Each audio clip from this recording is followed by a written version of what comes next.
en pile. Donc, si vous voulez, terre sous pays, c'est pas, problème là, c'est question légale, il y a un problème. Souvent, des gens qui ont revendiqué des textes pas pour eux. Eh bien, pour régler les problèmes, ça, nous venons avec des autres instruments qui peuvent permettre que nous n'avons pas besoin de bataille parce que terre, il n'y a pas le goût, mais produit, c'est pour moi terre, nous ne pas le porter terre comme un actif, non projet qui est ambitieux. Donc, au lieu, on venir avec un petit, on est en cas de chaos de terre, boum avec lui, eh bien, là, nous allons laisser, comment on fait, vraiment, espace de production, pour nous avoir 10, 20, 50, 100 hectares de terre pour faire des projets qui sérieux. Pour non seulement répondre à la demande locale là, et surtout pour exporter, parce que c'est là où on est capable de faire comme et qui permettent que les gens eux-mêmes vivent tranquillement à partir de ça, au second déjà. Ministre Lalo, est-ce que le projet ça nous passe de la parole aux actes déjà? Est-ce que tant coup production produits organiques ça, est-ce que nous commençons à évaluer déjà? Est-ce qu'il y a des gens qui commencent à investir là-dedans, nous aider déjà? Bon, même pas c'est que faut entendre dans la télévision et dans la radio ou même sur le journal des projets que le gouvernement a appuyés. Par exemple, il y a un projet dans le nord et le nord-est. Il y a quand même en 2012 de grands projets agricoles qui ont développé. Il y en a d'ailleurs qui est même phare d'ailleurs, qui sont recevoir un prix comme projet d'entreprise innovante pour l'année 2013. C'est projet Agritrans qui a fait dans le nord-est, qui a fait sous 1000 hectares de terre, côté Ouest-Afrique banane pour vendre à l'exportation pour la plupart. C'est-à-dire une bonne partie va vendre à l'exportation, mais reste à vendre dans le pays. Mais c'est quand même sous 1000 hectares de terre qui a fait en production. Non, en zone qui était réputée en zone aride, d'ailleurs, qui était utilisée pour être fait pite dans le temps. Et il faut qu'on a invité les gens qui vivent dans la zone là, leur venir en Haïti, à font visiter pour le responsabilité. Et à côté agricole, il y a environ 4 autres projets qui ont démarré, qui ont fait une sous 300 hectares, une sous 600 hectares, une sous 50 hectares. Donc, il y a un ensemble de projets comme ça que le gouvernement a poussé à encadrer Mounio pour lancer au niveau du nord-est. Et actuellement, dans le plateau central, il y a un projet qui a été étudié pour lancer dans le plateau central. Et là, c'est au niveau de chaque département, côté de pas trop preneur. Parce que le principe projet, il faut que ce soit un entrepreneur privé qui ait des projets, il vient avec des projets, il a encadré monsieur, ou bien madame là, il a aidé le mettre les projets sous forme pour que la banque cabale crédit. Et que l'État lui-même a appuyé, lui-même l'a porté comme pali, et puis qu'on a aidé pour le continuer, qui marche le vendre, c'est bien le faire, et puis une fois tout le ça fait, et puis le projet a démarré. Est-ce que comme ça, vraiment disponible dans la banque pour aider les entrepreneurs, ou pour capable de venir investir dans le pays?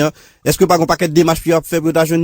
Eh bien, nous connaissons que la banque en Haïti pas financé projet agricole et en particulier pas financé projet qui a fait des PME, petites et moyennes entreprises. Et ça fait que le gouvernement a créé l'année dernière un fonds, les fonds de participation et fonds de garantie partielle de crédit, qui était gagné là dans 25 millions de dollars. C'est à partir de lui qu'on a lancé quelques projets, ça n'a pas là. Dans le projet, ça m'a oublié par exemple, dans le sud, il y a un groupe qui a été financé pour prendre l'âme véritable, pour faire des chips et farine qui a fait une bande de produits différents et chips il a fait l'exportation aux États-Unis d'ailleurs. Donc le gouvernement a aidé pour faire ça, pour aider les gens qui ont pied véritable pour pas couper véritable et il a fait plus comme au lieu que le faire 5 gouttes, non véritable 4 gouttes. Donc ça c'est des débats comme ça qui peuvent lancer. Maintenant, est-ce que nous avons accès à crédit dans le système? La réponse n'est pas oui, parce que nous connaissons plus de difficultés pour nous donner accès à crédit dans le système bancaire. Ça fait que l'État crée un fonds de garantie partielle là, et des fois l'État même créer un fonds de participation. Donc, fonds de participation, il permet que, si l'État estime que le projet est bon et vous passez un crédit, l'État bon, on partit d'un comme besoin pour permettre de lancer le projet.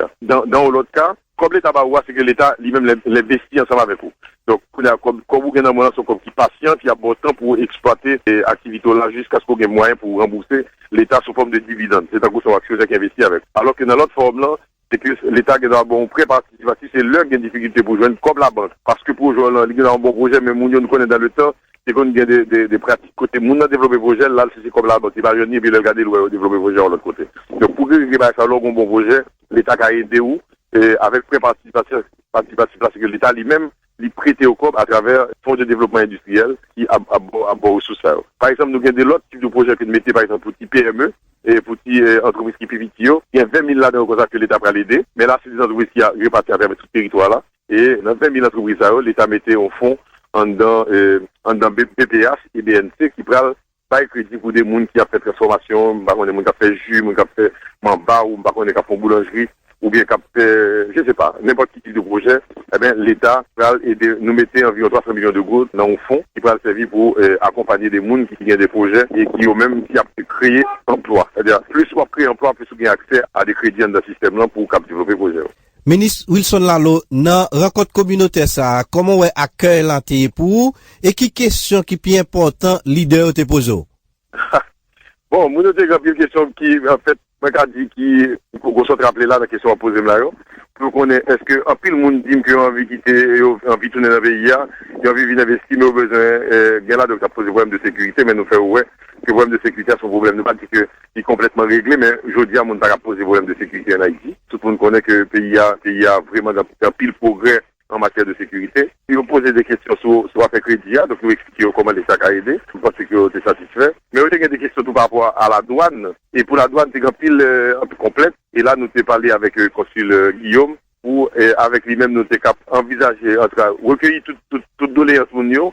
Et puis, à partir de ça, pour nous dire, qui n'a-t-il problème, pour nous dégager une solution satisfaisante, au lieu que nous fassions des traitements au cas par cas, qui ne doit pas satisfaire. Donc, ça, lui-même, nous, ouais, ça avec eux. Mais, on va remarquer, par contre, si ou même, vous été sur le tas, mais là, on trouvait que la récession était excellente. Et même le bar, on a fini, on était obligé, pratiquement, c'est nous qui étions obligés de sortir, pour être qu'à vider l'espace côté NDA, parce que son restaurant, nous doit être jusqu'à 9h du soir. Mais au-delà de 9h du soir, il est déjà 10h, c'est quand plus le monde, majorité de l'autorité, sur place à poser leurs questions, etc.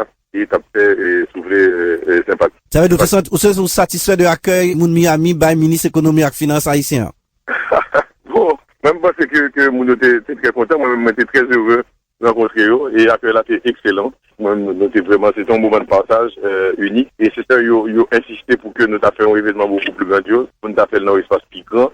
Et puis, on a fait télévision venir pour nous attendre ça que vidéo et surtout partager l'information. C'était segment Diasporama sur la Voix de l'Amérique. Depuis studio dans Miami, connecté avec studio dans Washington. Non pas, c'est Pierre-Jean Bollière. Merci beaucoup, Pierre-Jean Bollière. Ici, on pratiquement arrivé dans Boutli. On va nous dire au revoir, on a rappelé quelques grands titres qui t'a fait actualité après-midi à Jean-Pierre Noir. Eh bien, président américain Barack Obama a chanté louange alliance durable qui existait entre la France et les États-Unis. Dans un moment, il t'a pas accueilli président français François Hollande, la Maison Blanche, jeudi mardi, et M. Obama dit alliance qui marque on est deux pays, puis solide et puis profond parce que Jean le Théier pendant 20 ans que ça passé. Et puis tout, ses premières visites, un président français, un chef d'État français fait aux États-Unis depuis 1996. Les États-Unis semblent sous route pour éviter un nouveau bras de fer à la dernière minute sous question autorité administration américaine rien pour chercher l'agent prêté. Président de la Chambre des représentants, un député républicain John Boehner dit jeudi à l'Ipral permettre un vote fait pour augmenter l'agent gouvernement capable de prêter. Eh bien, Haïti, deuxième phase dialogue interhaïtien, il commencé jeudi à l'hôtel El Rancho, première journée en bout déjà, et 23 représentants partis politiques rencontrés avec président Michel Martelly pour présenter accord était joint dans la première phase dialogue là, nous avons un détail dans le journal là avec député Guy Gérard Georges, membre PEP, parlementaire pour équilibre politique, qui est observateur dans dialogue interhaïtien. Et il y a fait débat et sous les questions qui ça a choisi entre un gouvernement de consensus ou bien un gouvernement et d'ouverture. Voilà, dans le studio 11 là, moi c'est Serge Rodriguez. Et moi c'est Jean-Pierre Leroy. Sous le contrôle de gain comme réalisateur Mike Frank et puis comme ingénieur du son de gain Dan Carton. Bonsoir.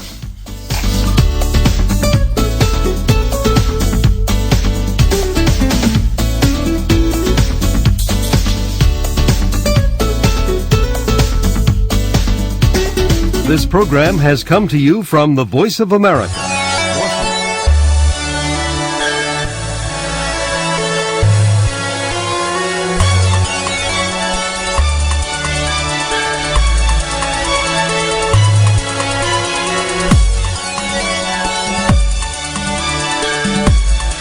Es-tu pour nous ou pour nos ennemis?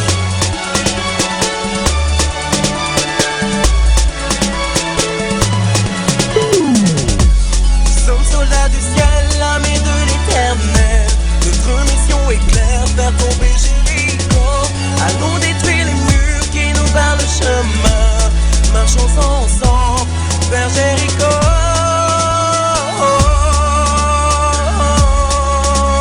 Jéricho doit tomber.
qui ne tremble pas, une sœur qui ne se trompe pas. Perdre on n'y compte pas, un jour nouveau se lève, un chant nouveau se lève. Mon peuple qui se réveille, une bataille qui se révèle. On fera cette fois le tour de la ville, cette fois le tour de nos vies. On marchera sur nos soucis, nos moments si difficiles. Soldats, apprêtez-vous, ne manquez pas le rendez-vous, car aujourd'hui c'est le jour où Jéricho va tomber.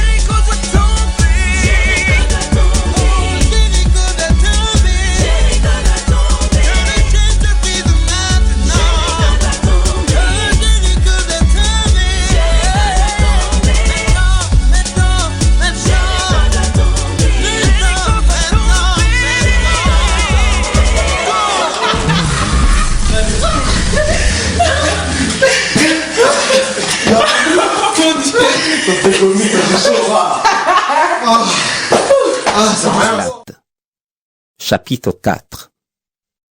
Voici ce que je pense. Quand l'héritier est encore enfant, il n'est pas différent d'un esclave. Pourtant, c'est lui qui sera le propriétaire de tout. Mais il doit obéir à des personnes qui s'occupent de lui et de ses affaires jusqu'au jour fixé par son père.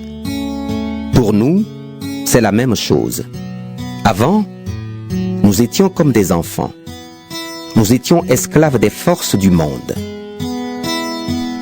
Mais quand le moment décidé par Dieu est arrivé, Dieu a envoyé son Fils. Il est né d'une femme et il a vécu sous la loi de Moïse. Il est venu pour rendre la liberté à ceux qui vivent sous la loi et pour faire de nous des enfants de Dieu. Oui, vous êtes vraiment ses enfants. La preuve, c'est que Dieu a envoyé dans nos cœurs l'esprit de son Fils, l'esprit qui nous fait dire « Abba, Père ». Donc tu n'es plus un esclave, mais un enfant de Dieu. Et comme tu es son enfant, Dieu te donnera l'héritage qu'il garde pour ses enfants. Autrefois, vous ne connaissiez pas Dieu, et vous étiez esclaves de forces qui ne sont pas réellement des dieux. Mais maintenant, vous connaissez Dieu, ou plutôt c'est Dieu qui vous connaît. Alors comment pouvez-vous obéir de nouveau à des forces sans pouvoir et sans valeur? Est-ce que vous voulez être de nouveau leurs esclaves? Vous donnez trop d'importance à certains jours, mois, saisons ou années. J'ai peur d'avoir travaillé pour vous inutilement. Frères et sœurs chrétiens, je vous le demande. Agissez comme moi, puisque je suis devenu comme vous. Vous ne m'avez fait aucun mal.